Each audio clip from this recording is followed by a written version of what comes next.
my chickadees! Wee.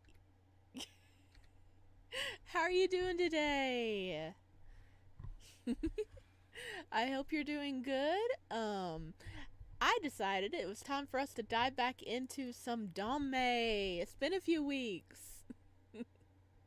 We left off with the Submissive Emperor, the first two chapters, so we're going to be picking up with the third one. Heck yeah! How's everybody doing? I hope okay. It's been very, very stormy here. Very stormy. I had to go hunt down cats in the middle of the night last night because I have one that's afraid of thunder. So I was like up and running around going like calling for the cat. But he good. I got him in. And he just cuddled up, went to sleep. So it all turned out good.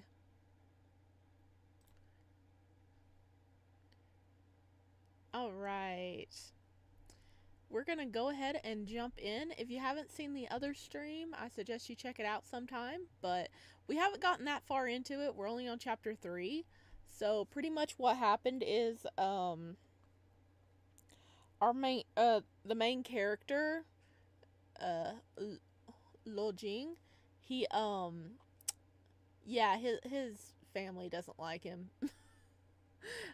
He is the sole heir to like his family, but his family is like, hey, let's just marry him off and get rid of him, even though it would kind of like kill the family line. They're just like, we're just gonna marry you off to the to one of the princes because they're looking for a concubine. You'd be perfect. And it's like, no. But we are picking up on the marriage today. I am still a little sleepy, so this is gonna be fun. Alrighty then. I think audio is fine. If I'm quiet or something like that, please let me know. And we're just gonna jump on in. Okay, what a first sentence. What's wrong with my mouth? I'll have you know that this mouth is a treasure. What a first sentence. Okay, I think he's still talking to his friend, right? I think that's where we left off. Oh no, I'm gonna have to look up how to pronounce everything again. Zhaoxi? I think that's Zhaoxi. Okay. What is wrong with my mouth? I'll have you know that this mouth is a treasure. All the learned teachers in Yozol can't argue it out, right? Zhaoxi said proudly. You'll see, I'll become for the first chancellor, then rise to become the prime minister, and I'll be incredibly well respected in my old age. Even after I die, I'll be revered as the foremost sage of our time.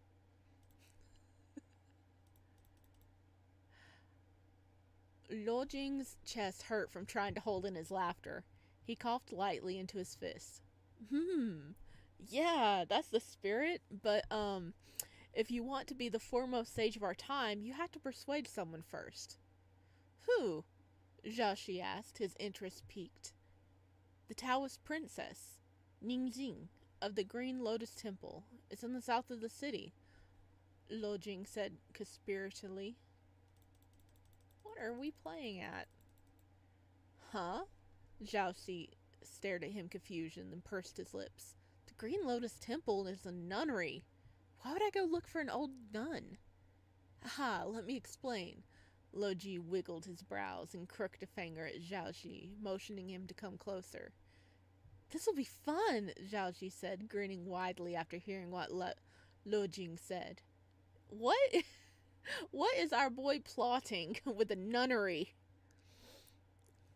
Then his brow furrowed. Hey, I'm going to participate in the imperial exams next year. Shouldn't you be persuading me to study hard instead of asking me to do these immoral things for you? What if I fail the exam? Luo Jing gave him a sideways glance, then flicked him hard on the head. If you fail, you can come be my eunuch in the Eastern Palace. I'll even make you head eunuch. I don't think that's comforting. A eunuch is when certain parts are snip snip.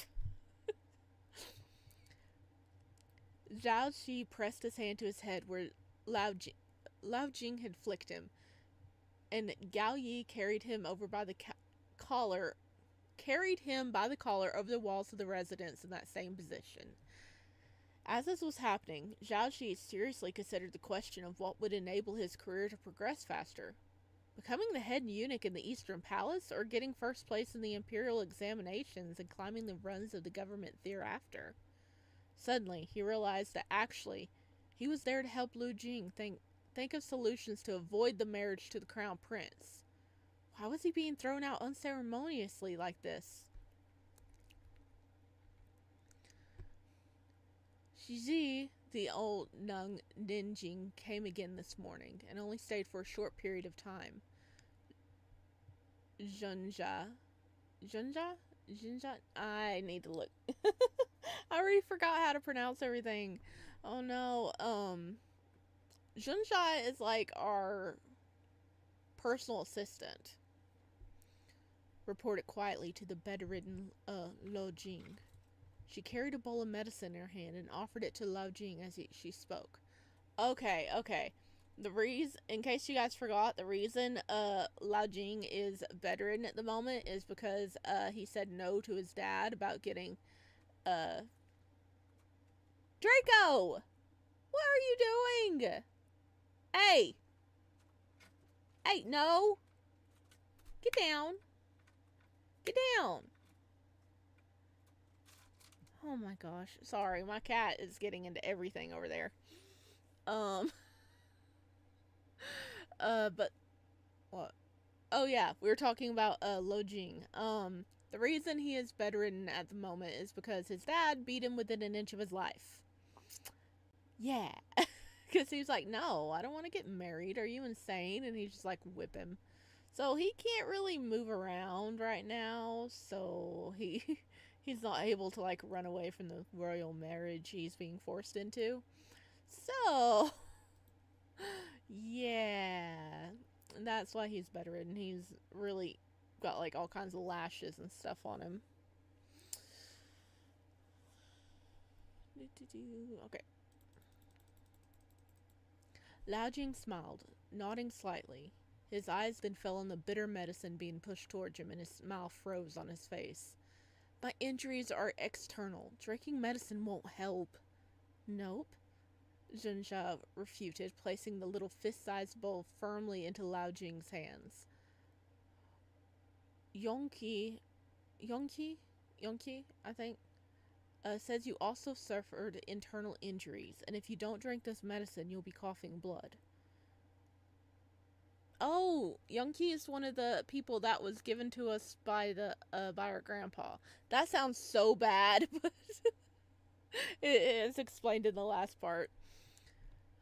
This Yongqi and his rubbish medical skills.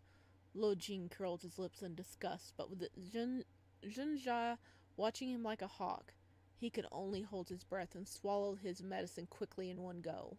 He wasn't afraid of heaven or hell, but when it came to drinking this kind of bitter medicine, he turned into a real coward. The great hero was very easily bullied by his maids when it came to taking his medicine.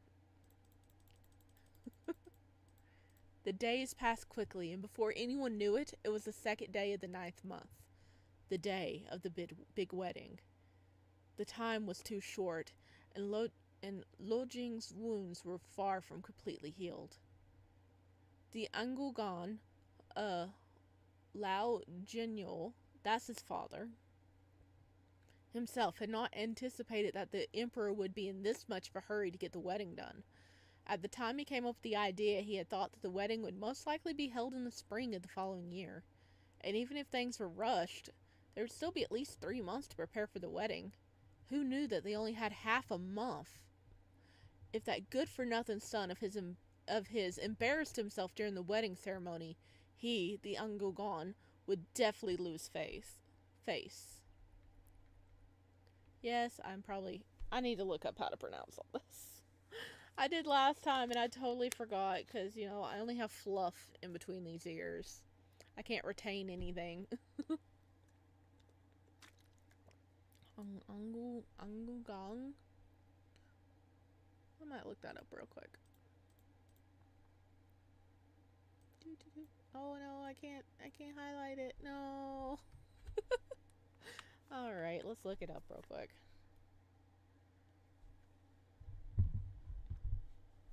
Whoop. Boop boop boop. Yeah, I know there's some people out there just screaming at me for how bad I'm pronouncing things. I apologize. Let's see if I write it right. There we go.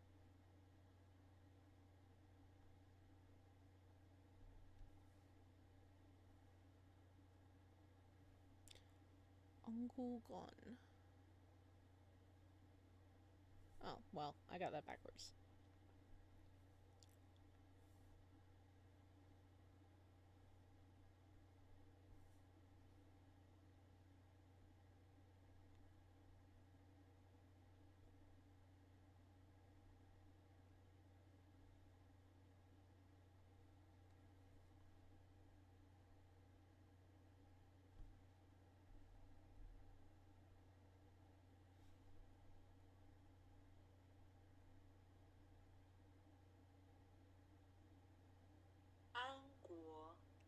Angul.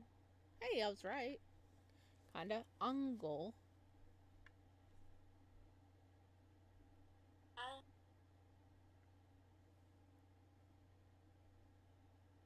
Angul.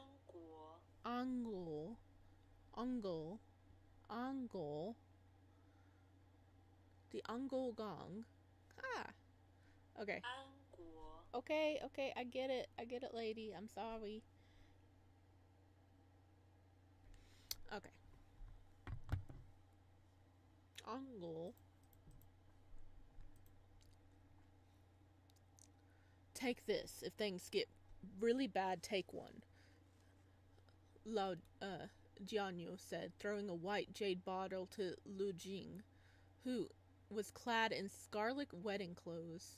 When he saw that Lu Jing's expression was cold and had no intentions of uttering a single word of thanks, he wanted to explode with anger. However, on account that the wedding day was an auspicious day, he held in his temper with effort. After today, you'll be a member of the imperial family. Remember always that if you do something wrong, it's not just a matter of you losing face. Our entire family will also pay the price. After the Ongol Gong left with a swish of his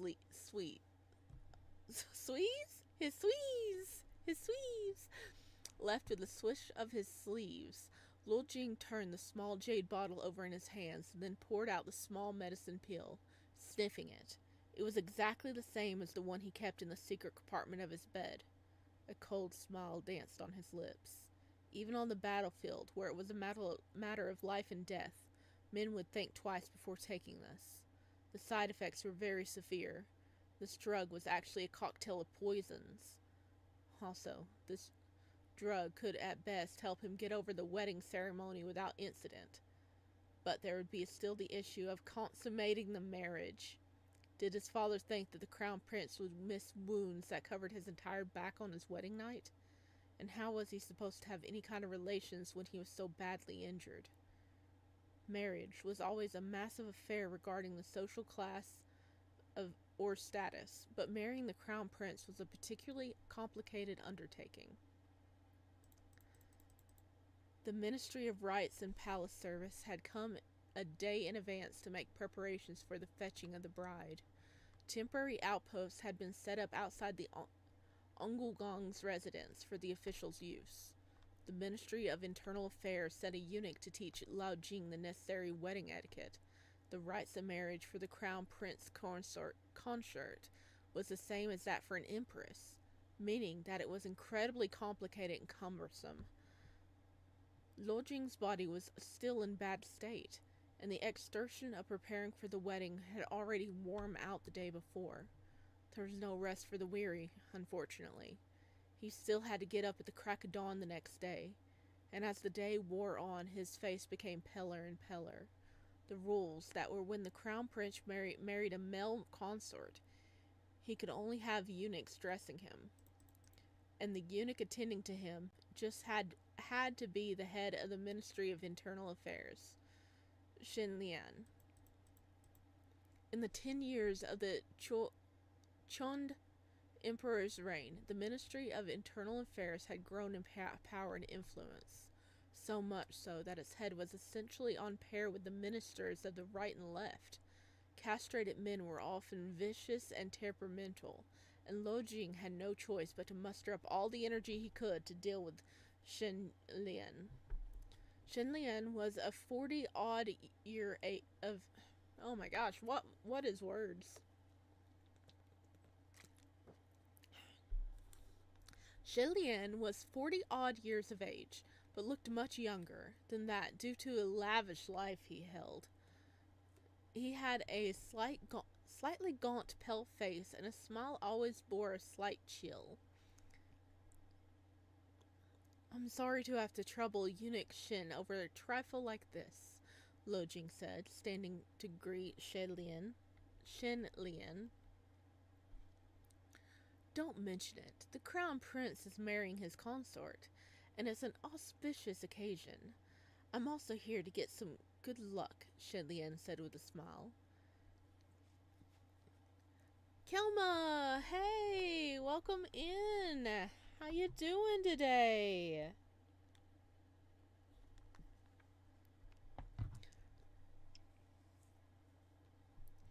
Oh, I lost my spot. Then he noticed that Lo Jing didn't look too well, and immediately reached out a hand to support him. The wedding ceremony is very complicated, so actually Shizi is the one who unfortunately will be troubled. We are reading a Danmei today, a Chinese boy love novel. This one is called The Submissive Emperor, and our main character is about to be married off to a prince. And he's kind of injured right now because his dad beat him within an inch of his life, and he has to go through all the wedding ceremony, like training and consummating the marriage and everything. He's gonna be injured, and he's like, "Oh great, this is gonna be fun." Lo Jing didn't flinch away when Xinlian's outstretched hand, and even leaned closer to him, letting his hand touch his sleeve. Xinlian's smile deepened with appreciation. Most nobles looked down on eunuchs, considering them incomplete men, and it was only in recent years that it had been accorded more respect after the Ministry of Internal Affairs gained power. Despite this, there were still a number of nobles who treated him like vermin. Nobles like Lo Jing, who treated them no differently than he would any other civil official, were few and far between, and Xinlian naturally was pleased by this treatment. The two men laughed as they talked, and it looked a very heartwarming scene, but Lo Jing was actually suffering. Whilst Xinlian was there, he had to remain standing, and he would have dearly have liked to lay down. He managed to last until the crown prince arrived, though, not without great difficulty. The crown prince arrived on horseback, and the eastern palace officials all kowtowed in greeting when he dismounted. At the same time, Lo Jing was preparing to bid farewell to his parents in the main residence. Lo Jinyol and Madame Wei sat in the main hall, unable to hide the perverse happiness on their faces. Madame Wei wore a first-ranked Furin robe, and her young face glowed in the thought that she would finally be rid of Lo Jing. She was 23 this year, only 6 years older than Lo Jing. Because she was the Angugong's second wife, she had to be given a rank lower than Lo Jing's mother, and therefore could not be made a superior first-rank Furin like the latter. Okay, so this is his stepmom, Madame Wei is his stepmom, and she is not a nice person, okay? She hates her stepson. And her father and his father doesn't like him either, because he was basically raised by his grandfather. Um, yeah, they're both jerks. um, so the yeah, she was 23, only 6 years older than Lo Jing. I think Lo Jing is what, 18, 19. I can't math. Three.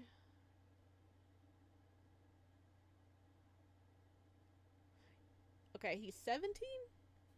17, 18? How far are you in this? We are currently on chapter 3. So this is only our the second stream we've done. So we are not that far in yet. I have read this entire book before, a couple of years ago. And I like it. I really like it. That's why I wanted to share it with you guys. Not much has happened so far. Lo Jing came back from, being in war or whatever, to observe a mourning period for his grandfather. And when he got back, his dad's like, "Oh yeah, I'm sending you off to be married to a prince." Also, I'm Vela in the server. Hey Vela, welcome in. I thought that was you.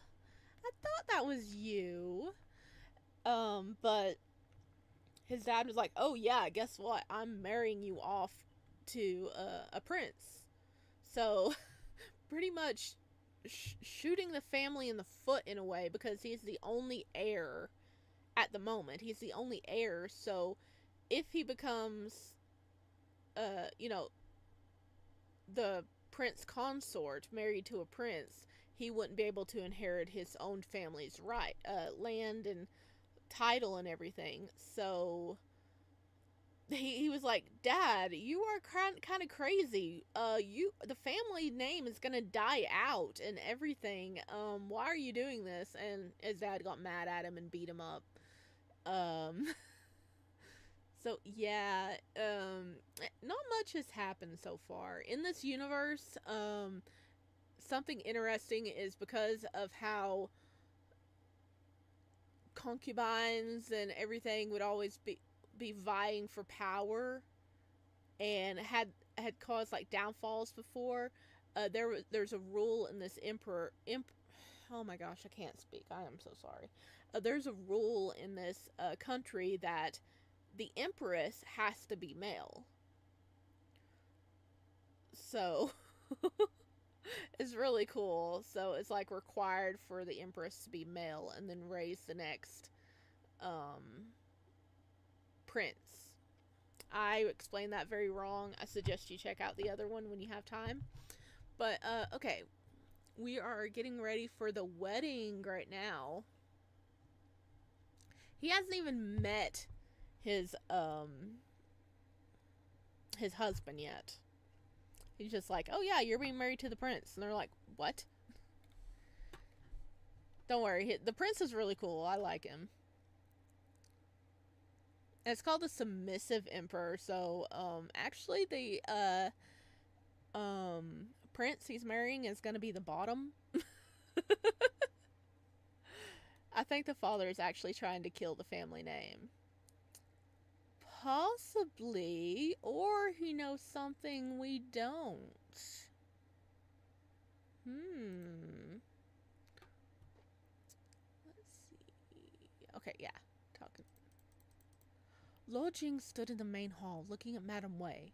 She had seated herself matter-of-factly in the seat ordinarily occupied by the mistress of the manor, as if she was a superior first-rank Furin.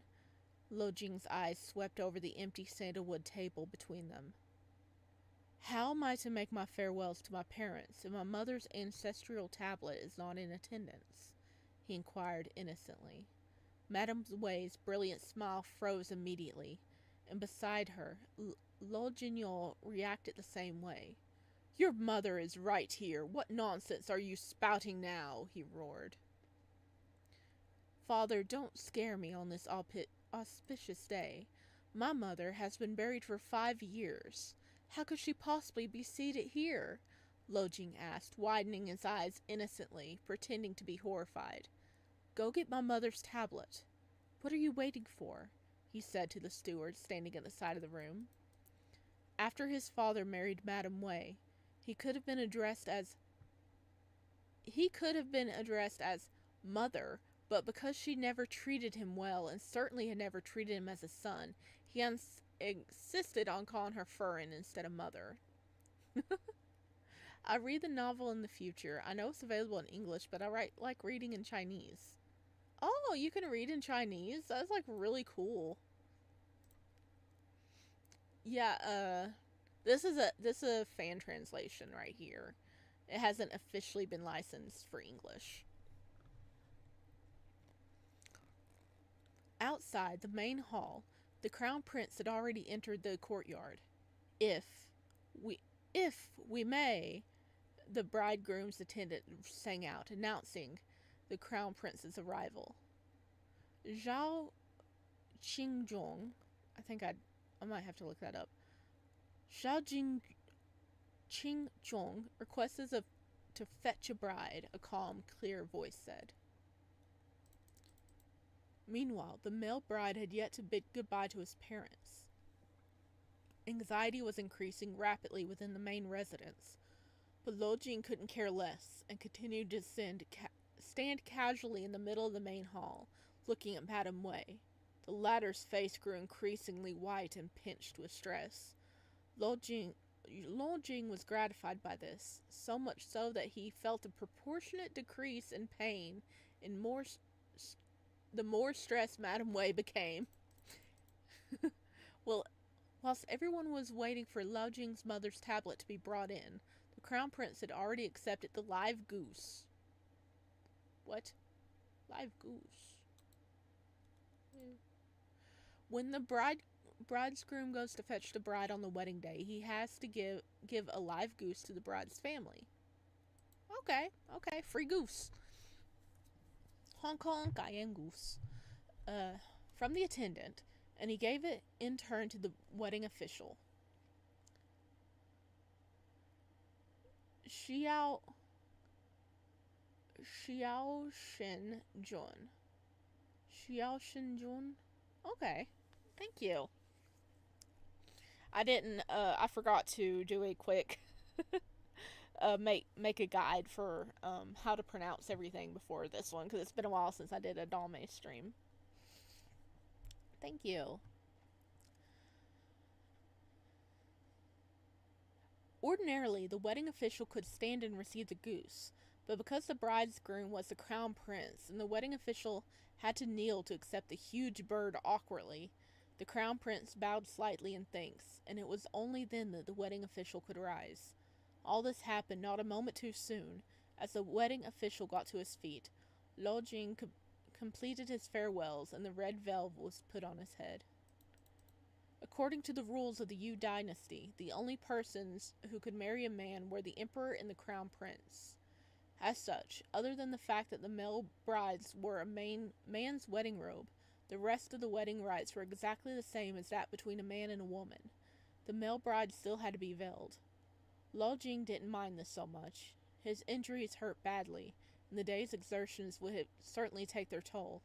If his face was too frightful to look at as the day wore on, it could cause the imperial family to lose face, so it's better that no one could see it. C equal T sounds in Chinese, yeah. That is right, I forgot about that. I also have a slight speech impediment, so you have to kind of take my attempts with a grain of salt.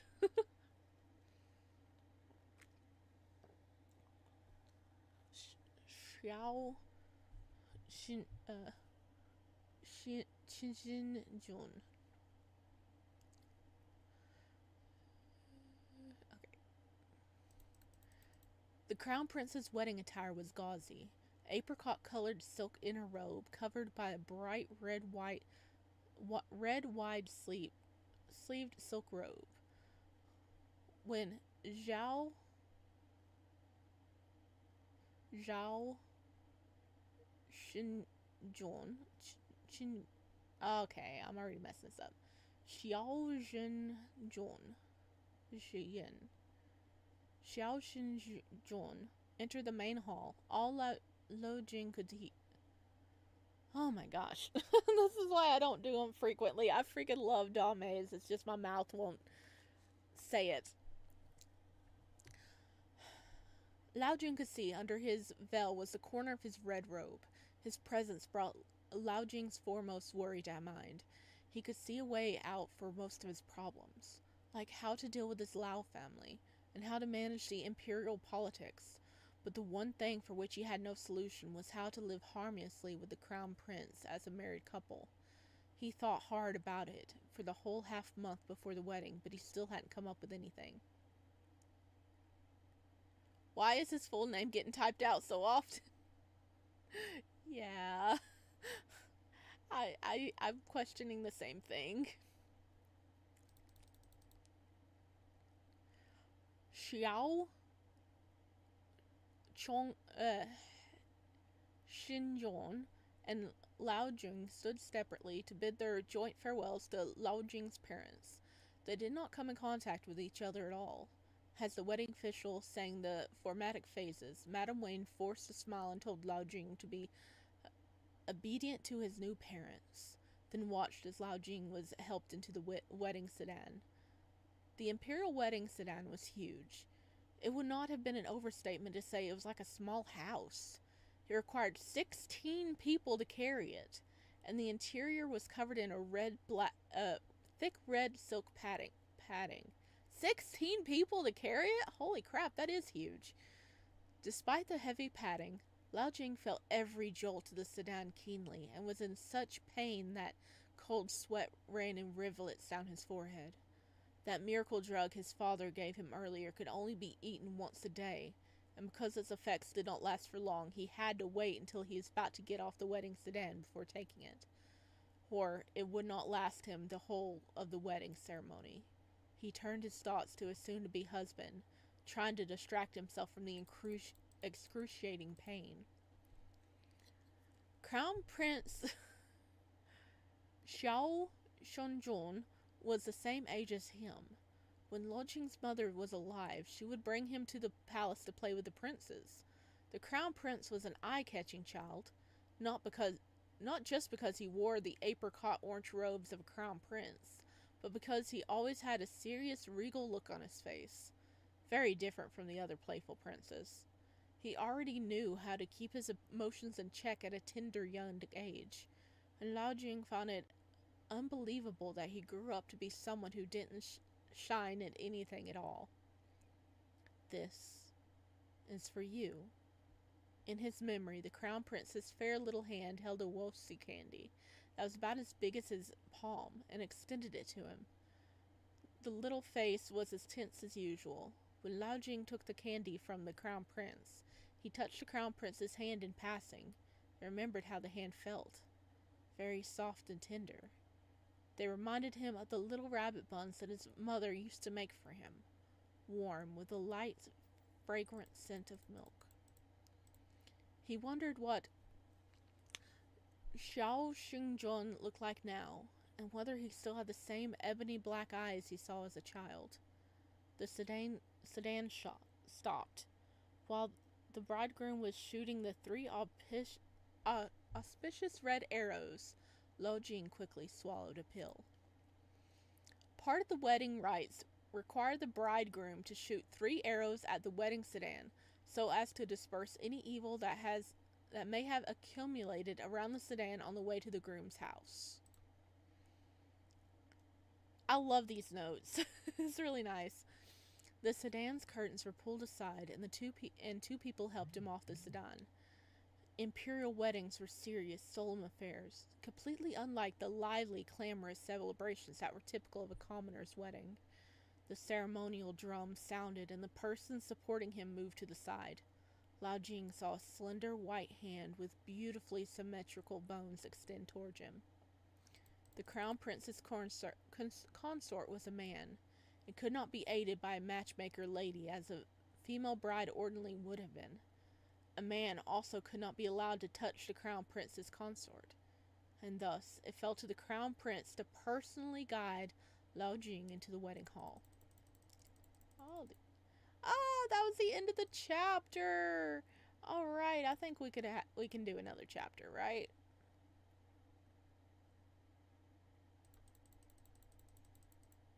The wedding. All right, let's see. Oh yeah, we've only been streaming for like 40 minutes. We can definitely do another chapter. Yeah.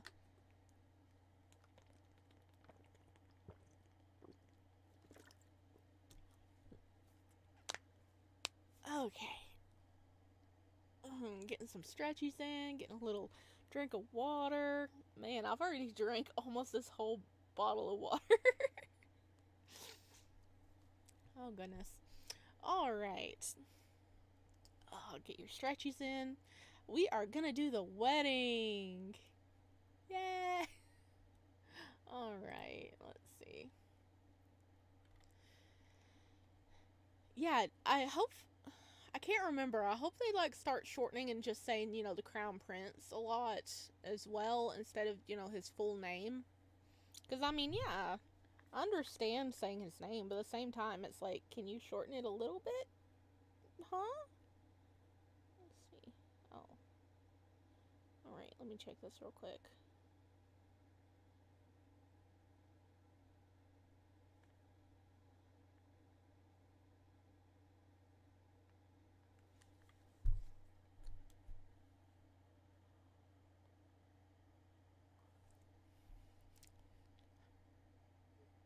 Chapter 4. The Wedding.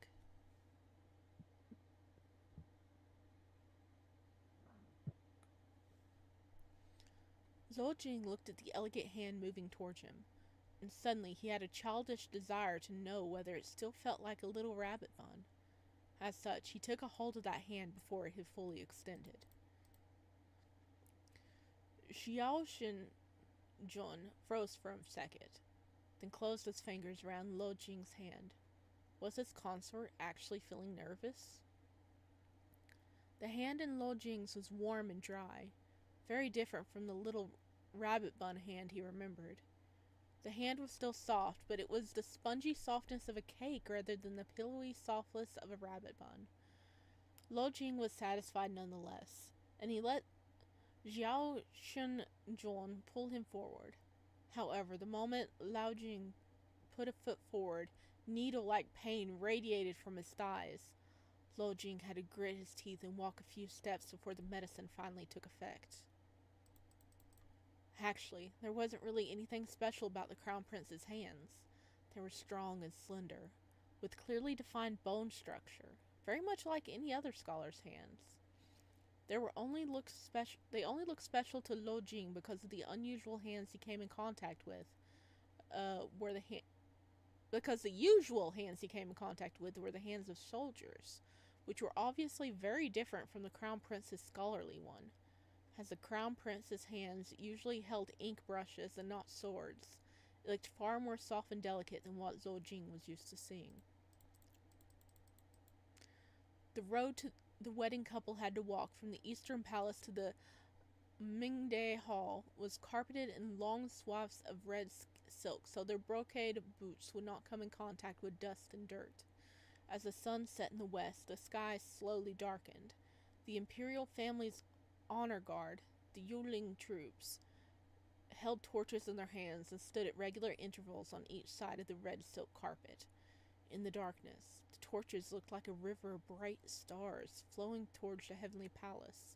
The sounds of drums, harps, flutes, and Jing? A Chinese musical instrument. Have a look at its Wikipedia page. Maybe later, but thank you. Filled the air. The musicians formed part of the wedding entourage, along with a small detachment of the honor guard. The scene had an elegant, solemn air to it. The leader of the wedding entourage wondered why the crown prince was walking so slowly. Did he not know that the emperor, the empress, and the 100 imperial court officials were all waiting for them in the Mingei Hall? No one dared to say anything, however, and only followed the crown prince's creeping pace. Zhao Shinjun's slow speed was deliberate. When he first supported Lo Jing as he got off the wedding sedan, he noticed that Lo Jing's hand had trembled very slightly, almost imperceptibly. Lo Jing was obviously still injured and couldn't walk very well. They moved so slowly that the wedding march had to be played twice before they finally reached the jade stairs leading up to the Mingei Hall. Oh yeah, I think in the previous chapters he had been informed that he had been beaten, so he knows he's injured. Oh, ain't he a sweetie? He's like, we're going slower. My father and all these royal people can wait. We're going slower. The jade stairs were made up of 7 sets of 7 steps each. A total of 49 steps, and they were covered in a red carpet. A carved stone dragon sculpture set grandly in the middle of the staircase, splitting them into 2 separate staircases, one on the left and one on the right. Zhao Shinjuan released the hand that was holding Lo Jing and moved to support his elbow instead. Lo Jing paused, surprised. The crown prince was clearly being considerate toward him. Could it be that Zhao Shinjuan had realized he was injured? As he thought this, he turned his head reflexively to look at the crown prince, but could not see anything as his head was still covered by the red veil. Shao Shinjuan paid no heed and moved forward steadily. After ascending the jade stairs, they stepped over the brazier, crossed the high threshold, and entered the Mingei Hall. In traditional Chinese wedding, the bride has to step over a brazier of burning coals. Well, I'm glad his robe didn't catch on fire. That would not bode well. I bet that would be like super suspicious, right? Superstition, like, oh, he caught on fire. This means this wedding isn't meant to be. It's not going to go well.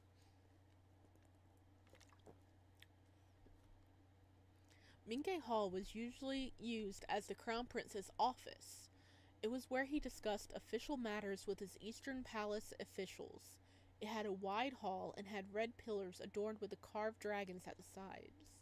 The emperor, the empress, and all the imperial court officials were already present, waiting patiently for the wedding couple's arrival.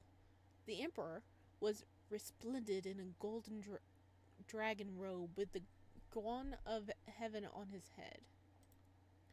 These are the metal hair thingies they wear in their hair on top of their heads.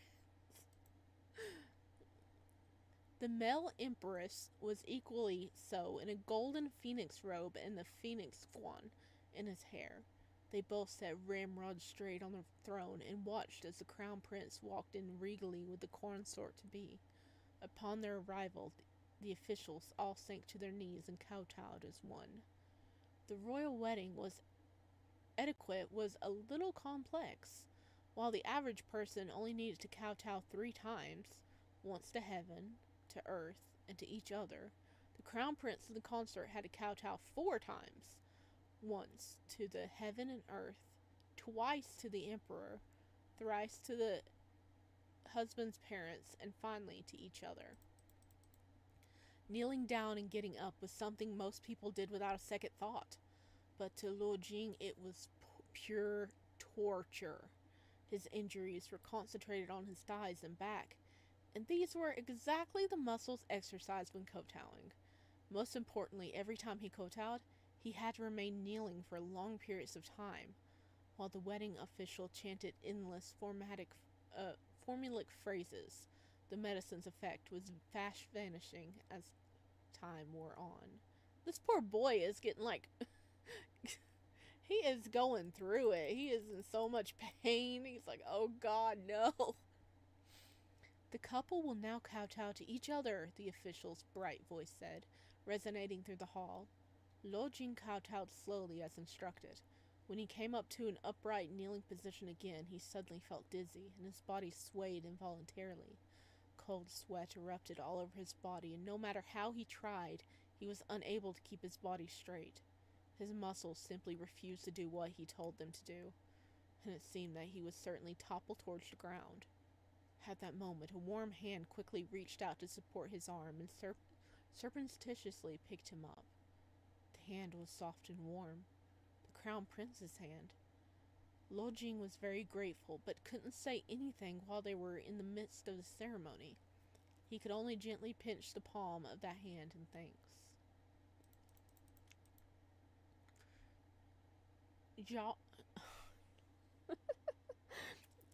Zhao Shenjuan noticed his newly minted consort's gesture of appreciation. Some warmth crept into his solemn, dignified face, and he returned the gesture, gently pinching Luo Jing's hand back. After the last kowtow, the two stood shoulder to shoulder, and all the officials knelt to pay tribute to the newly married royal couple. The imperial court congratulates the crown prince on his marriage to his consort. May this wedding be a blessing to the imperial clan, they intoned as one. Though the kowtowing was done, Luo Jing's suffering was not at an end. He still had to walk from the Mende Hall to the Bafing Hall, the sleeping quarters of the crown prince's consort. It was not possible to be carried by sedan for this route, and he had to physically walk there with Xiao Qinzhong on his own 2 feet. The medicine's effect had entirely disappeared by this point. Every step Luo Jing took felt like a knife through his body. Cold sweat dripped from his clammy forehead, and bright dots swam in front of his eyes. As the crown prince's consort was a man, the Quan Furen, some fellow involved in the wedding ceremony. There are too many actors in the imperial ceremony. I am lost. Quan Furen loosely translate into auspicious person. Hi, you moved it back to Wednesday. I did. I told you I was. Welcome, Ohilia. Welcome in. We just finished the wedding, and our poor boy is suffering. He is in so much pain. He now has to struggle to walk all the way back to his new quarters. And he's like, oh God, because he is in so much pain from the beating.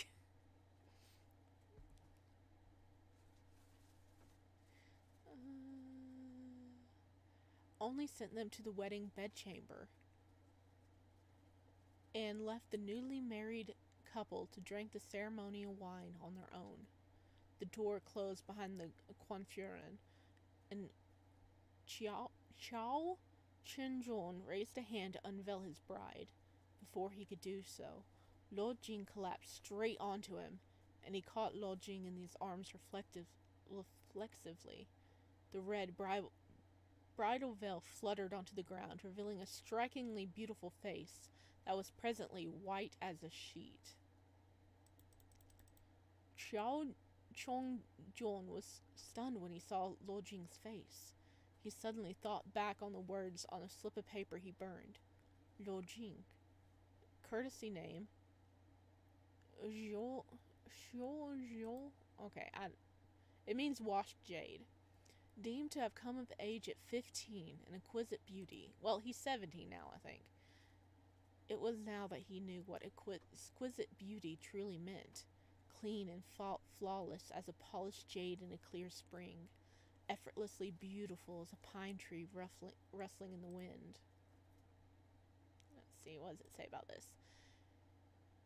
His part is a poetic phrase that does not translate to English at all. I just try to capture the feeling it invokes. The direct translation of the phrase is a washed jade in a spring, clear and flawless, rustling like a pine in the wind, eyes are closed like a jade mountain about to collapse. The poem uses the word zhou and yul, which formed Luo Jing's courtesy name. Oh.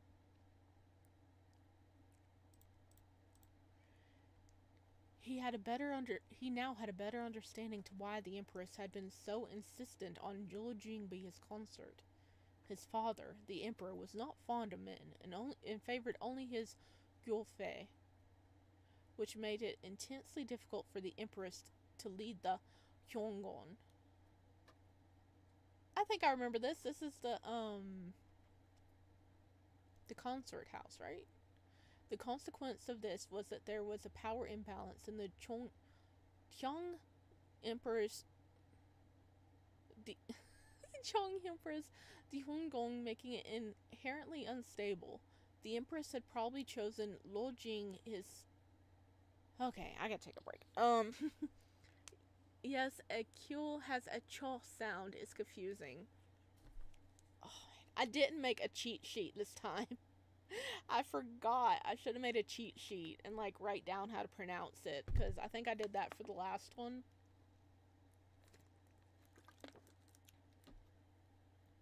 I think I need to make a cheat sheet again.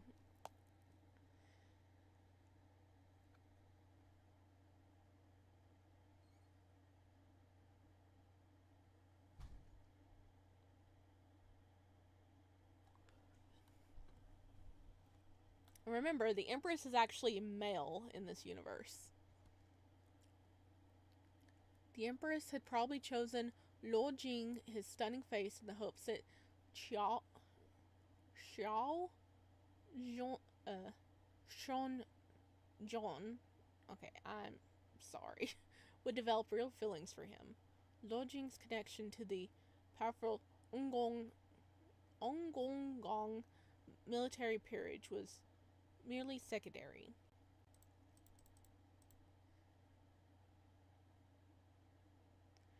Xiao? Sean. Okay. I got this part down. Xiao Qingyong gave a small sigh and returned his attention to the present. He picked Lo Jing up in his arms and carried him to the bed. Oh, he picked him up and carried him, setting him down gently. After serving him for a moment, he turned around and filled the small wine cups on the table with the wedding wine. When Lo Jing entered the room earlier, he was already at his limit. The moment he heard the door close, all the tense muscles in his body immediately gave out, and everything went black. When he opened his eyes again, the first thing he saw was an apricot orange robe covered in a red silk overrobe. The person wearing these robes were observing him silently with a green jade wine cup in his hands. This man's face was no longer the tender, childlike face he remembered. The person in front of him reminded him of a calm moon in a dark night, elegant, dignified, and handsome. The only thing that remained the same was his ebony black eyes. I'm lost. What did who to the gong?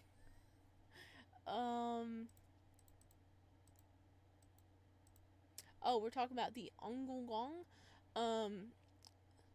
The Ongongong is the title of his father. Of Lo Jing's father. So,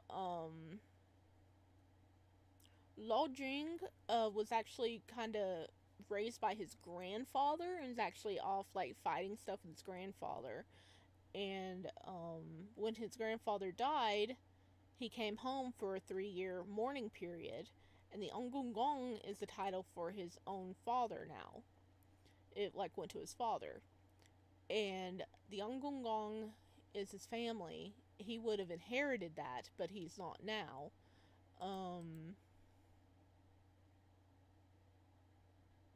Or do you mean gong as in the male? Because isn't gong like the name for the top in Chinese? I think we're just confusing each other. But he is injured right now because whenever his father told him, "Oh yeah, I'm marrying you off to be a crown prince consort," that's kind of like sealing the fate of the his clan because he's the only available heir to like take over. So he's like, "Dad, you're being insane. You are killing the family by, trying to marry me off to the crown prince, because if I become, the a consort, I will not be allowed to like inherit I missed 55 minutes of content. I don't know. Okay, we're doing a quick summary. He's like, I won't be able to, inherit the family name, and the family is gonna like fizzle out and die. And his dad got mad and beat him up. So, whipped him really bad because he's like, oh yeah, he'll just learn his lesson. Because his dad was like, oh yeah, they're probably gonna be married like next year. And he didn't realize that the emperor was going to rush the wedding, so they got married like within like a few weeks. So he was still injured and recovering from how bad he got beat up. But so what happened was the wedding rolled around, and Jing, he was still pretty injured. It hurts for him to like stand up and move around, but he had to like get over it pretty much and hide it. And he got taught all the etiquette and everything, and he's just like, I just want to lay down, please. But he did all that, and then they went through the wedding ceremony where like the prince showed up and gave the family a goose, because apparently that's part of the tradition. And he had to say goodbye to his family. And it was kind of funny though. He was his dad's new wife was there, his stepmom, it was just sitting there like all like, oh yeah, I am gonna be like, treat it like the mistress of the house and everything. And he's just sitting there looking at her like, you ain't my mom. Bring out my mom's memorial tablet. I'm just gonna stand here and wait. Bring her out. Dad probably already knew he was gay, so he's already at peace with the bloodline. Okay, that's pretty good. So, but after he says goodbye, he loads into the cart drawn by 16 people, and they're taken to the palace. And so he has to suffer through that. He can't see anything because he had like the veil on. And he's like really injured and walking slow.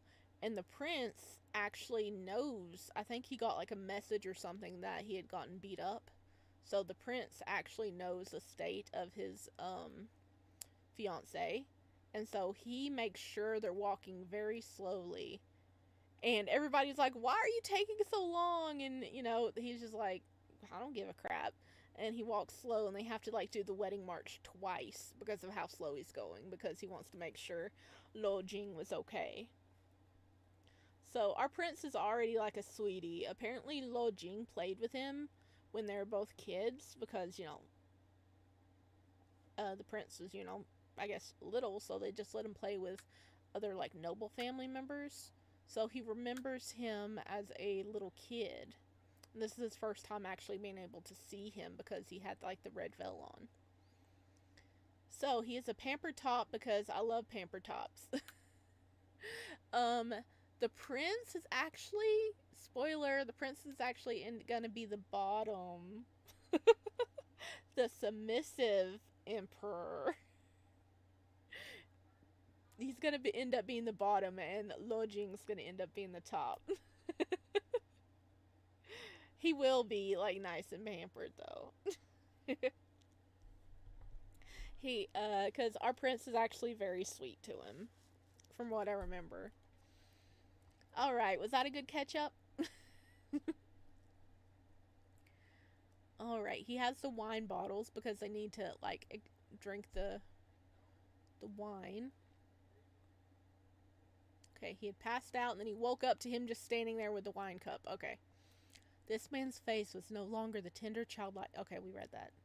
The only thing remained the same was his ebony black eyes. Oh gosh, I forgot how to say that. Okay, I gotta look that up. They haven't said that in a few chapters.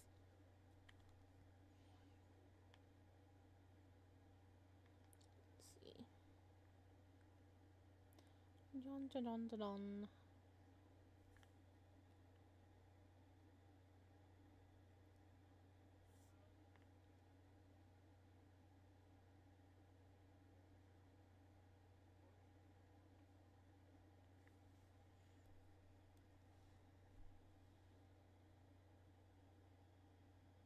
Welcome to this pronunciation. pronunciation video. Today we will be Nope, focusing I on a didn't new want that. word that you might find.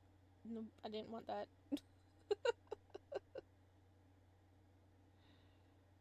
There we go. That one.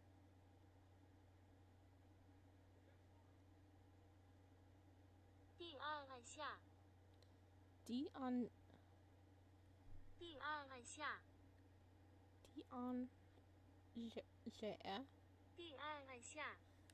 Okay, we're gonna try our best. Dion Jia's forgiveness. The subject had. I beg Dion.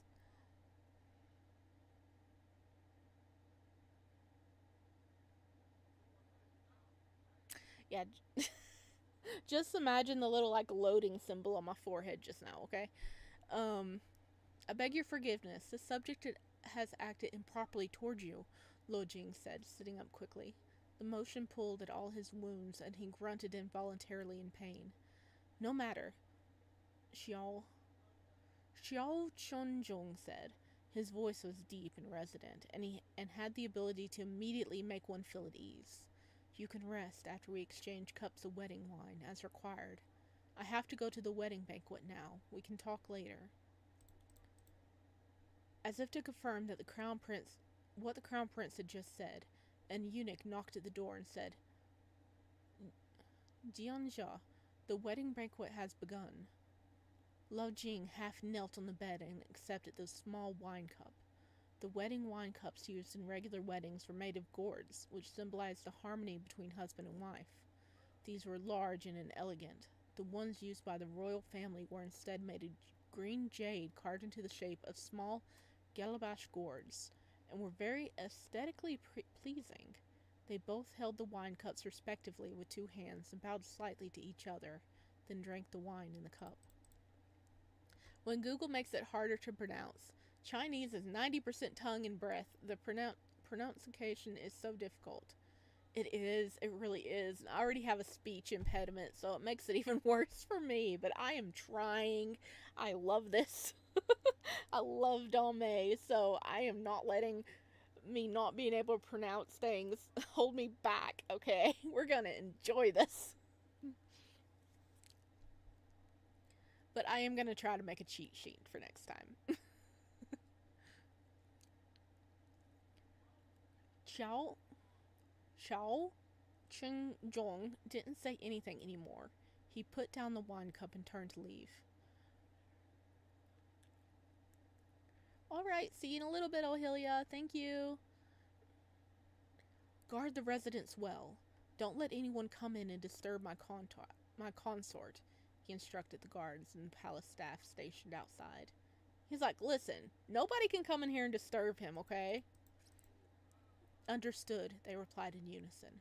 Having ensured Lo Jing's privacy, he left to go to the banquet hall, and things at the crown prince's consort residence were quiet once more.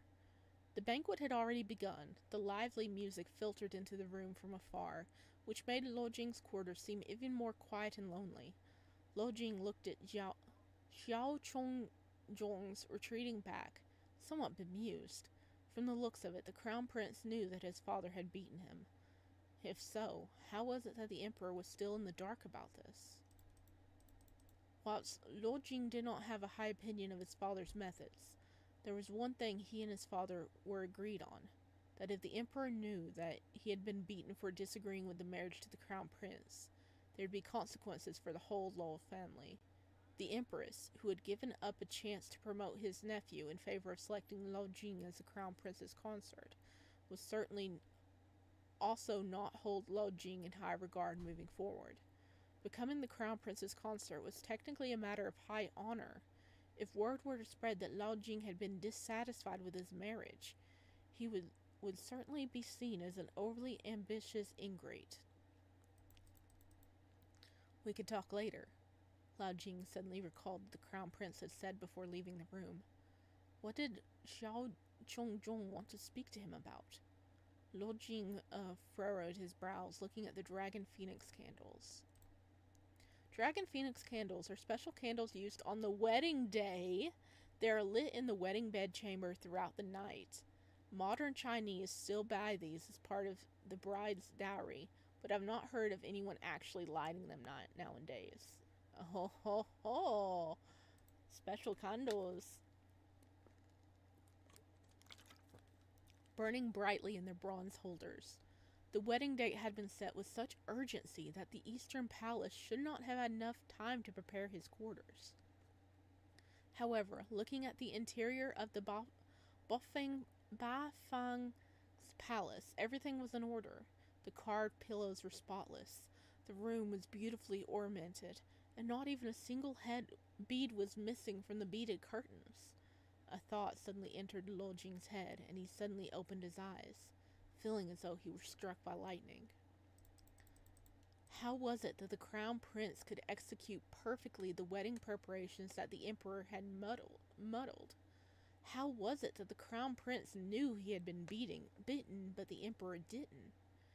From the moment Lo Jing stepped into the Eastern Palace, Qiao Chongzhong had treated him well, but at the same time it seemed that he was discreetly showing off his abilities to Lo Jing.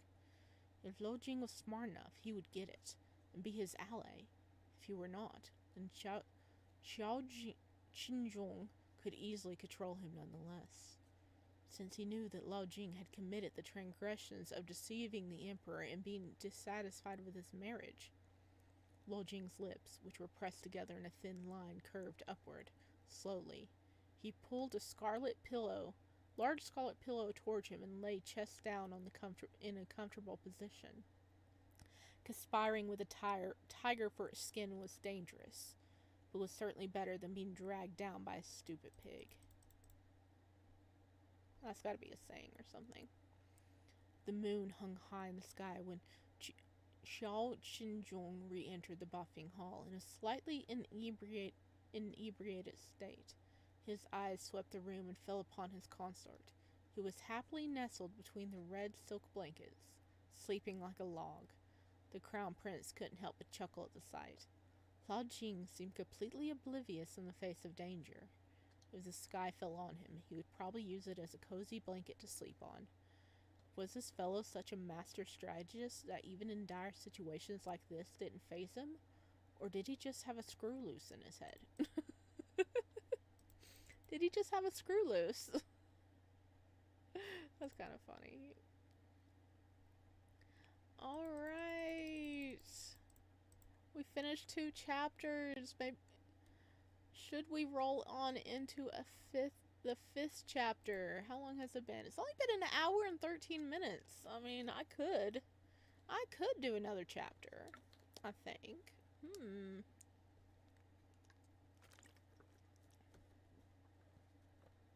Yeah, it's only been an hour. We could do another chapter. Might need to go get some more water because I am almost out of water, guys. Oh no. Oh no. Okay, why don't we take a quick break really quick? Everybody, get up, stretch, get you some water, go to the bathroom, you know, all the thingies. I also have a cat yelling at me. He wants to go outside. Hi! Meow? You want to say hi to the people? Meow? You gonna meow? When you want them to meow, they don't. Tiger! Say hi to the people. Tiger, you want out? Oh yeah, he's not gonna talk now. He's normally a very talkative cat, and he's just like, nah. I'm shy. But okay, everybody, I'll be right back. You guys just chill. Go take care of business. Okay, cat, no, I'll be right back, okay? Stop it.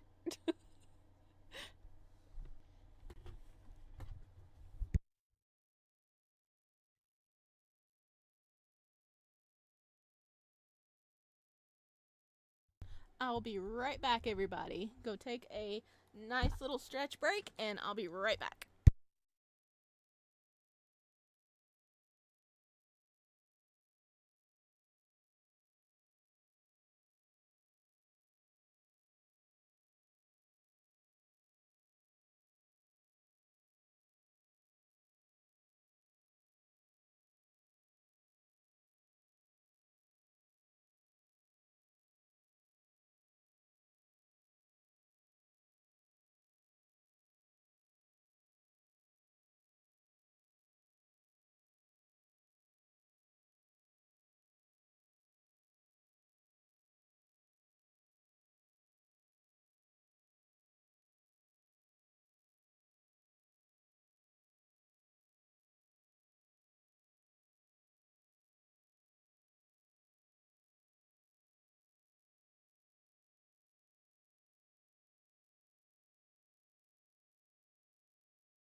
Hello, everybody. I'm back.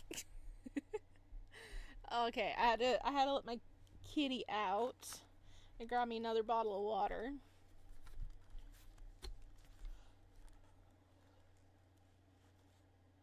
Alrighty then. Hello, Ohilia. Welcome back, just in time. I took a little break too. There we go. I took a little break too. I had to go let my cat outside. He was being very fussy. Alright, we're making it into chapter 5. What you missed was pretty much they drunk the wine that they had to do, and the prince was like, okay, you just stay here and relax. I am going to the banquet. So he went to the wedding banquet, and Lo Jing stayed in the room and went to sleep. And he's like, I wonder how he knew I was injured. So he is wondering how the prince knows things. And the prince went and got drunk, and he came back and just noticed his newly minted consort just sleeping peacefully in the bed. And he's like, you know, if the sky fell down, this guy wouldn't notice, would he? So, you didn't miss too much. Alright, we have time for one more chapter today. Chapter 5, Conversations at Night. Xiao Chongjing walked straight into the room without calling for any palace maids to assist. Candles burned brightly in the room, making it look as bright as day. Lo Jing was hugging a big red pillow, and in the gleaming red satin reflected some red light onto Lo Jing's pale face, giving him a rosy glow. He looked very peaceful. He heard that Lo Jing's grandfather had favored Lo Jing greatly. At the tender age of 15, he had deemed Lo Jing to have come of age, so as to allow him to take on greater responsibilities for the Lo family. Lo Jing's hair was still neatly secured with the golden guan, which is the... Oh, there's a better explanation this time. Guan is a male hair ornament, usually made of metal and inlaid with precious stones or pearls. Ancient Chinese men did their hair into buns at the top of their head, or in a high ponytail, half ponytail, and the guan is worn in front of the bun ponytail on the top of the head. It is primarily worn by the nobility. Within the imperial family, there are rules on who can wear what type of guan, so you can tell a man's rank by looking at the guan they wear. It is kind of like a crown, but not exactly. Anybody who has been in the Danmei section or Chinese drama section for a while knows what that is. Your Bey is the emperor. I would expect him to know what I ate 3 years ago. Like, he's still the crown prince now, but yeah, seriously. He will eventually become the emperor. But yeah, I mean, why wouldn't he know? Why wouldn't he know everything?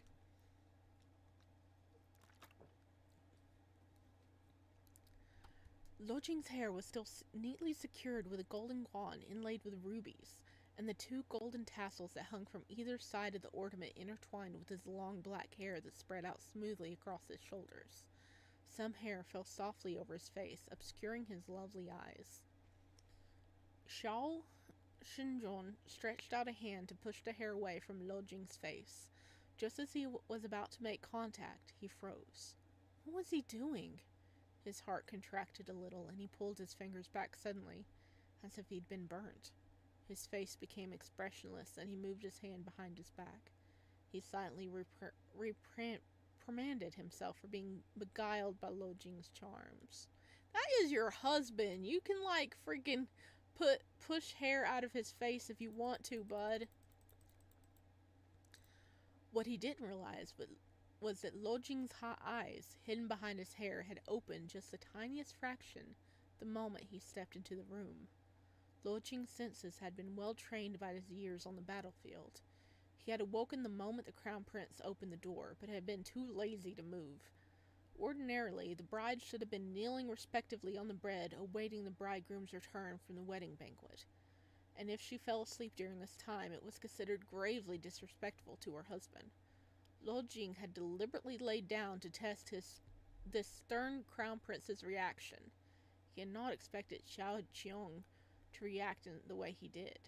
He did it on purpose. He's like, alright, let's see if he'll, like, get mad if I fell asleep. His half-closed eyes flashed with some triumph. This crown prince didn't seem to as averse to the charms of men as his father was. You could do a lot more than just touching their hair. I mean, yeah, it is their wedding night. Don't they need to consummate their marriage? Ever since Lo Jing was a little boy, his grandfather had taught him that other than his family and the one he loved, anyone and everything could be used to further his own ends. By that, he meant using the smallest amount of effort to get the highest return. Since this pretty face of his seemed useful in this situation, he would not hesitate to reap every last benefit he could from it.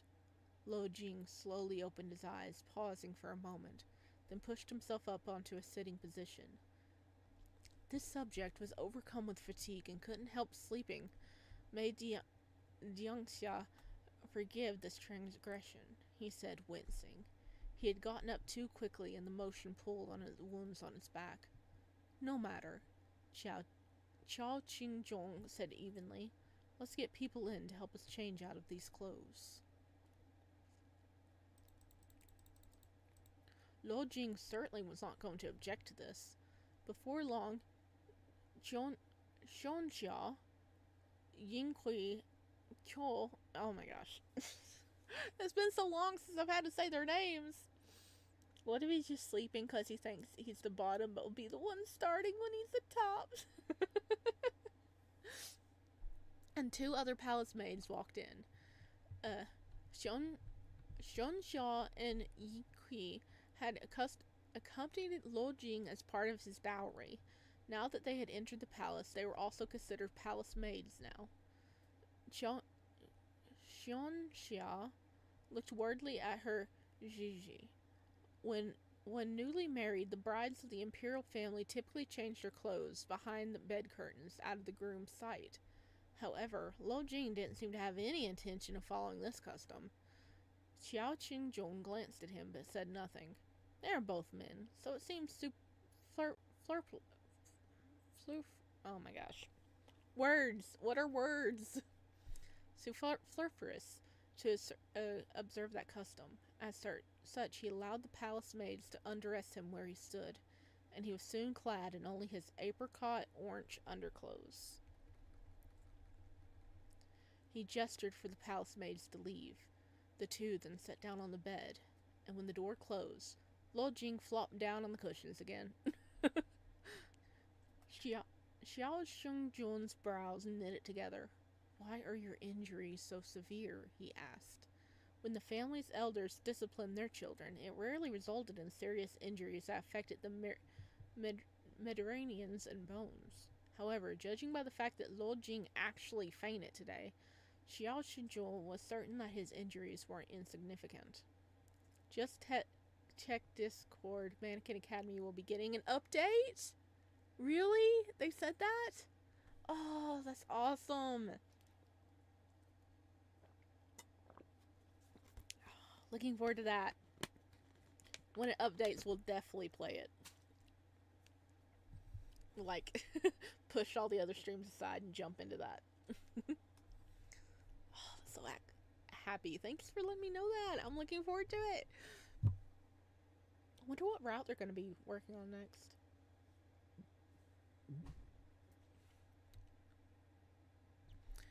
Why was his injury so bad? Because Lo Jinyo thought that he didn't have enough strength to discipline Lao Jing properly, and it got his guards to flog him instead. Lo Jing didn't explain all this to Xiao Qingjong.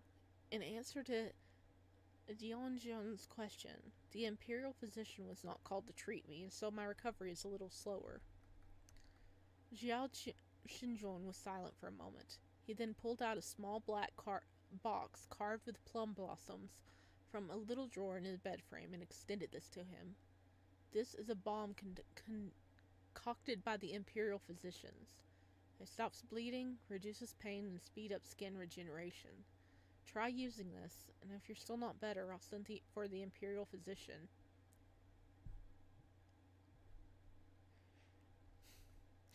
Oh gosh, you know why? You know why he has that little box, right? I'll wait for you to play it so we can go stream blind. Oh yay, that's so nice. But you know why he has that little bitty like balm, right? Right? Think about what the two guys are supposed to be doing on their wedding night.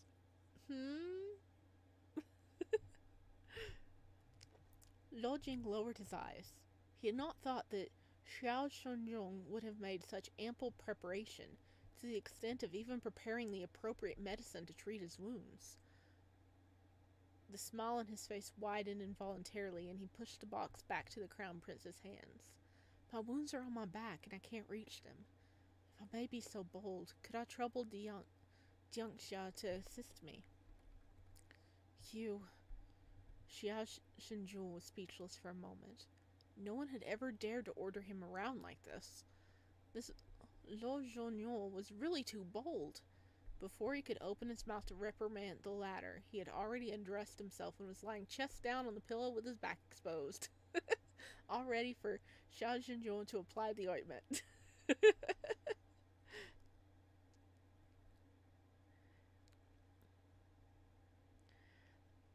By the way, did y'all send you the updated game files? No, they didn't. I'll check really quick. Thank you for your offer to send the patch. It's really nice. Because I don't think they probably have sent it out to different people. But yeah, they just sent me the files completely for Paradise. Is it olive oil to make everything easier when cooking and flipping? No, it's like the balm is to help stop bleeding and speed up healing. I mean, he probably was like, "Hey, I need this." Because he's he's going to be injured, but then they're like, "Oh, he thinks they're going to be rough." And so the physicians are thinking it's for one thing and it's really for a different thing. And he's already like, "Oh yeah," and just strip off his top and lay down here you go. And the guy's like, "What the heck, you're ordering me around?" Lo Jing had looked ill and gaunt earlier, but now that he had taken off his clothes, it was clear that his body was anything but. He had broad shoulders, a narrow waist, and well-defined muscles. He looked like a sleek, muscular leopard that was ready to pounce. This would have been a pleasing sight, if not for the fact that his back was covered in crisscross lacerations and patches of black-blue skin. Xiao Xinzhuang sighed. Never mind. Since he wanted to win Lo Jing over, he'd have to show some sincerity. He dipped his fingers in the balm and gently applied them to the wounds. Lo Jing's skin was like a layer of silk on the steel of his muscles, strong and smooth to touch. Xiao Shinzhu could not help but feel a little restless. The Lao family only has you as their legitimate son. Why did Ongongan decide to let you marry into the Eastern Palace? He must have known this means he has no one left to inherit his peerage, Xiao Xinzhong said, trying to distract himself from the alluring feel of Lo Jing's skin. He put his loss of self-restraint down to the fact that he drank a little too much at the wedding banquet earlier, and decided to talk to Lo Jing a bit to calm himself down. Why did the emperor rush to complete procedures for the crown prince's wedding to his legitimate consort in half a month? Lo Jing didn't answer Xiao Xianglong's question, and instead asked him a question of his own. He turned his head to look at the crown prince's expression. They met each other's gaze. There was a tacit understanding between them.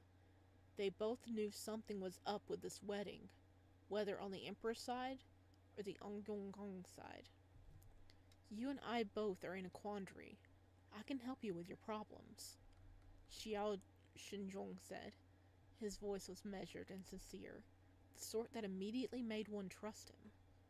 Lord Jing narrowed his eyes, then smiled as he adjusted his underpants down to below his thighs.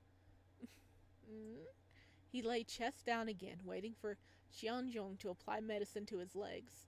It's like, okay, you're not gonna see the front part, but I have some wounds on my like booty and legs, please. Well, I'm not sure it was on his booty, but I know it was on his back and his legs. Just imagine it though. This is not how they thought the wedding night was gonna go. Jianxian is the crown prince of this country. This subject will naturally serve you with loyalty and sincerity. This should be considered their preliminary agreement to cooperate. Xiao Shinzhong nodded slightly, then dipped his fingers into the box of ointment again. If someone else had been selected as his consort, his primary goal would have been to keep that consort from meddling in his affairs.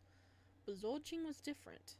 Putting aside his previous accomplishments, which were undoubtedly impressive, Luo Jing's behavior tonight clearly indicated that he was not your regular Joe. If Luo Jing was willing to assist him, he was certainly not going to refuse. The crown prince was satisfied, and applied himself unreservedly to putting medicine on Luo Jing's wounds. The wounds on Luo Jing's back were bad, but the worst injury was on his thighs. Xiao Shinzhong couldn't help but sighing in pity as he looked at them. How vicious was Luo Jing's father to have inflicted wounds like this on his own son? My father has never been beaten in his life, so he doesn't know what kind of injuries are caused by this kind of flogging, Luo Jing said matter-of-factly. There was no resentment in his voice at all. If not for the content of what he said, one would have thought he was talking about the weather. Xiao Shinzhong gave him a direct look. When I've ascended the throne, I'll let you do as you wish. He had originally wanted to say, I'll divorce you and return you to your peerage. But when he looked at those beguiling eyes that burned like black stars, the words got stuck in his throat. If Lao Jing was still willing to be his empress when he was emperor, well, he wouldn't mind, really. Thank you, Diangsha, Luo Jing said, his lips curving into a slight smile. It was late after Xiao Shinzhong finished applying the ointment. They still had to pray at the imperial shrine the next day, and it was important that they be punctual for the appointment. The couple didn't say much after that, and just called the servants in to blow out the candles. Luo Jing had to sleep chest down to do to his injuries. The sole blessing was that the medicine dried quickly, or he would not even have been able to cover himself with a blanket. Xiao Shinzhong lay down in bed, and as he was a believer in the philosophy which held that one should not speak when eating or sleeping, he went to sleep without another word. Hey, Jonathan Dostar. Hey, welcome in. We are in the middle of reading a Danmei, which is a Chinese boy love novel.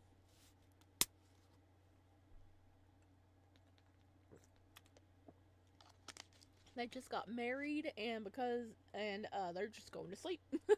They didn't do anything. They're just like, yeah, we've got a lot of stuff to do. Let's just go to sleep. Welcome in. I hope you enjoy your time here. Interesting.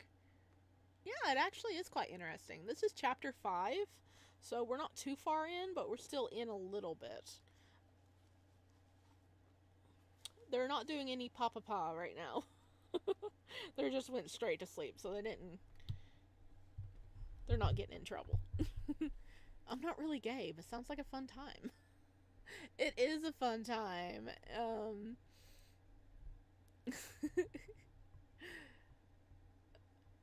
I mean, you don't have to be gay to appreciate it. Is the writing good at least? Yeah, I really enjoyed it. It gets like more... It has some like really fun moments like later in the novel, because I have read it before. But thank you for dropping in, Even though it's not your cup of tea, I really appreciate it.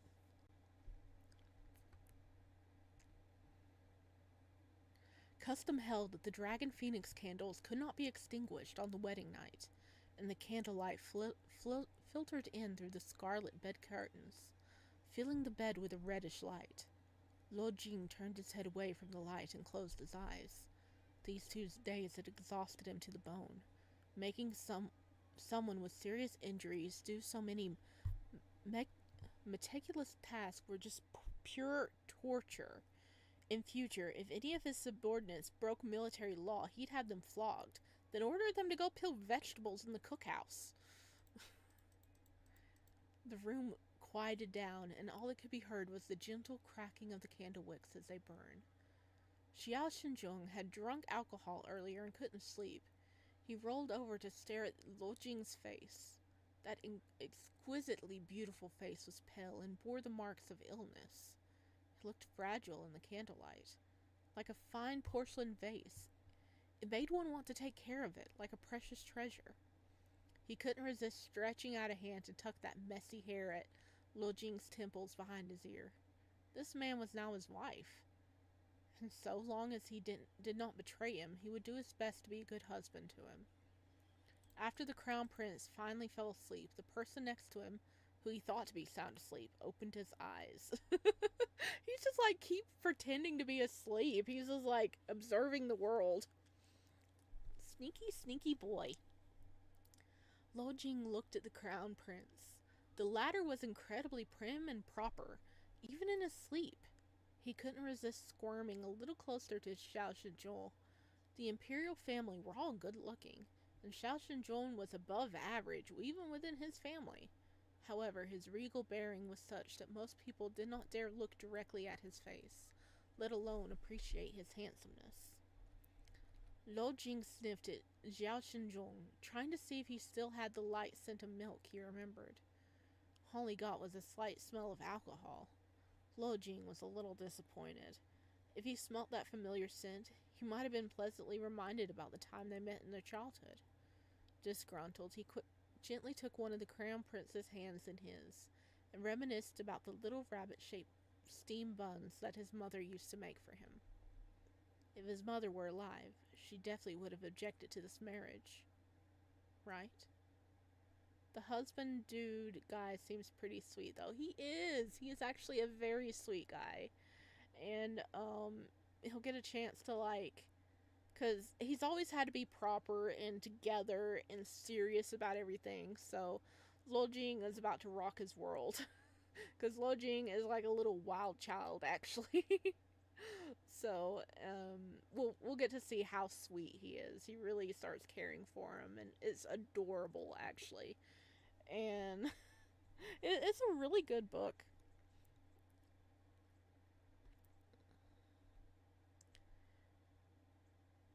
The next morning, before the sun had even cast its first rays in the sky, a little eunuch called to them quietly from outside the door, waking them up. Xiao Shenjong opened his eyes and tried to get up, but found that Luo Jing was holding on tightly to his left hand. His heart felt a little warm and fuzzy, and his lips curled up into a smile despite himself. He shook the hand that was intertwined in Luo Jing's gently. "We need to get up," he said. Luo Jing said groggily. He yawned and opened his eyes, then struggled to get up. He rotated his neck, trying to loosen the tense muscles there. He was a little sore from his awkward sleeping position. Why is it that your hands only have calluses in the middle finger?" Xiao Shenjong asked. He actually wanted to ask why his hands were so smooth and scarless. Luo Jing was a soldier. Weren't soldier hands supposed to be rough like sandpaper? He had decided that asking a question like this sounded too frivolous, and so changed how he phrased it. Luo Jing raised his eyebrows and found that he was still holding onto the hand that he impulsively grasped in the middle of the night. More interesting, the owner of the hand didn't seem to have any intention of shaking his hand off. He couldn't resist teasing Xiao Zheng in the circumstances. He sidled over to him and put his lips next to Xiao Zheng's ear. "I may be useless, but I still have to learn some archery, don't I?" Ahem. Xiao Zheng gave a dry cough and released his hands. It's getting late. We, better get up and get dressed, he said seriously. Of course, Lao Jing said, smiling gaily. He knew when to stop as well. The first person through the door was a eunuch who looked to be about 40 years old. 6 palace maids and 2 younger eunuchs followed behind him. This servant, Chong Yong, congratulates Crown Prince and the Crown Princess Consort on this auspicious day, the old eunuch said, smiling kindly. His plump face didn't have many wrinkles, and there was a rather proper air about him. I mean, you're not wrong, Do Star. You're not wrong, okay? Oh no. That's pretty good. That's pretty good.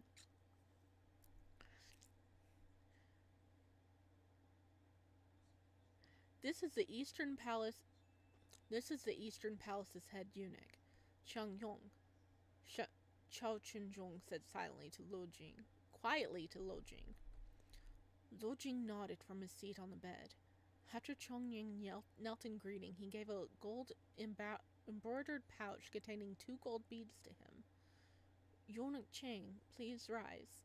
I look forward to receiving your guidance in the future, he said, helping the old eunuch up. Jing Yong hastily gave thanks and accepted the crown prince's consort gift. After this came Chong Chong's father's... Oh my gosh. Let me get a drink. Let me get a drink and try that sentence again.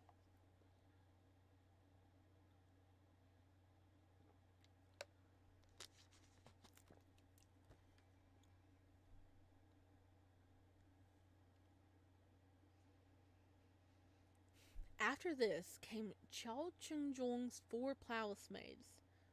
Okay, I'm gonna butcher these names. Zixin, Zitao, Ruoyong, and Rioshong. Oh, thank you! Thank you! I did it! They all looked very dignified, without a stitch out of place. Lo Jing gave them 2 silver beads each, and after accepting this, they all moved to the side and dropped their gaze politely. Lo Jing was amused. Even the crown prince's servants were as prim as proper as he was. Zhongjia and Yingkuo came forward to Kotao. Those 2 are his personal maids that came with him from his family. So, stink bug. No, okay, no. Oh, God. Okay. Zhao Shintong also gave them gifts. They each received a red pouch with 5 silver nuts inside. Xiao Xinggon's personal eunuch, Ansheng, was about 13 or 14 years old. Despite his age, he looked to be a mature and responsible person. The little eunuch next to him, who was about the same age, looked far livelier in contrast. This is Li Jian, and he'll be waiting on the Crown Prince Consort, Shang-On said with a smile. You can try him out for 2 days. If you don't find him to be good after that, we can always give you someone else. Like, welcome to the palace. Here is a free eunuch servant. The bug is interesting in the story as well. The bug is not in the story. It attacked me. Okay? It attacked me. And it's like, if any of you have ever been around a stink bug, because apparently they're like a plague upon our houses, but you never grab them, okay? You never grab them or squish them because they will stink. And then you will be smelling like the stink forever. So I just flick them. If I have to get rid of them when they land on me, I just flick them because then they don't have time to spray on you, and I couldn't get to it in time. Oh my gosh, it attacked me. I hope the bug isn't, okay? I hope it's not. This servant's name is Li Xian, and he greets the Crown Prince Consort. Li Xian said heartedly, kowtowing to Lo Jing. What happened? I left for a while. I got attacked by a bug. That's what happened, Ohilia. Got attacked by a bug. Never happened to me, but it doesn't sound pleasant. It's not. It's not. Oh my gosh. I was sleeping. Yeah, I know I'm getting off subject. Talking about stink bugs, but I was sleeping and one of them landed on my face. That was not fun, okay?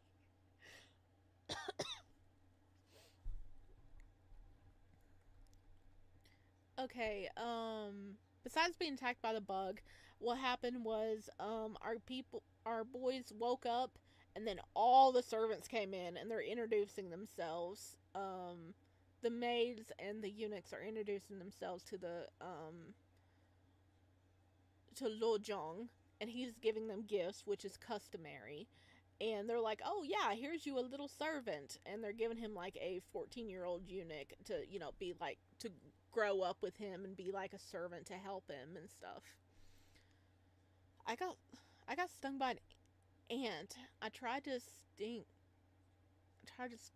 a few days ago. I thought I was about to lose an arm. Oh no. Was it like a what kind of ant was it? Oh my gosh.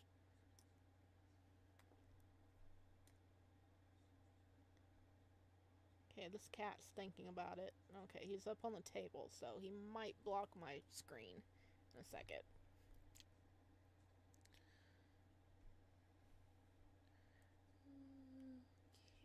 Okay.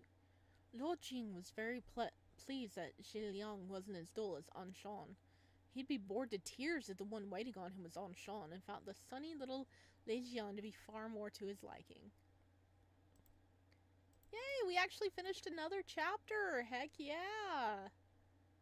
Heck yeah, we finished 3 chapters today. Dang. Let's see. Still under 2 hours, so not that bad. Yeah, so the usual palace stuff. Yeah, pretty much. Yeah. Oh man. My mouth is getting kind of dry, so I don't want to push it and go for another one. Oh, thank you. Congrats. We did it. We did it. Yay. So, I don't know when we'll pick up this story again, because, it's been a few weeks since the one we did before, so we might be playing a game next week instead for stream, because we stream every Wednesday, somewhere between 12 p.m. and 2 p.m. East Central Time. It just depends on when I get to the computer. So, I was Googling for an hour while my arm was burning. It wasn't harmful, but it was painful. My mother was laughing with how worried I was. It was funny after my arm stopped singing. I want to read the story. Yeah, it's such a good story. There is going to be a link under the page whenever, it goes. Whenever it gets archived on like YouTube and whatever, I'm going to have the link underneath it. But yeah, I think there's only like 80 chapters, if I remember correctly. Let's see.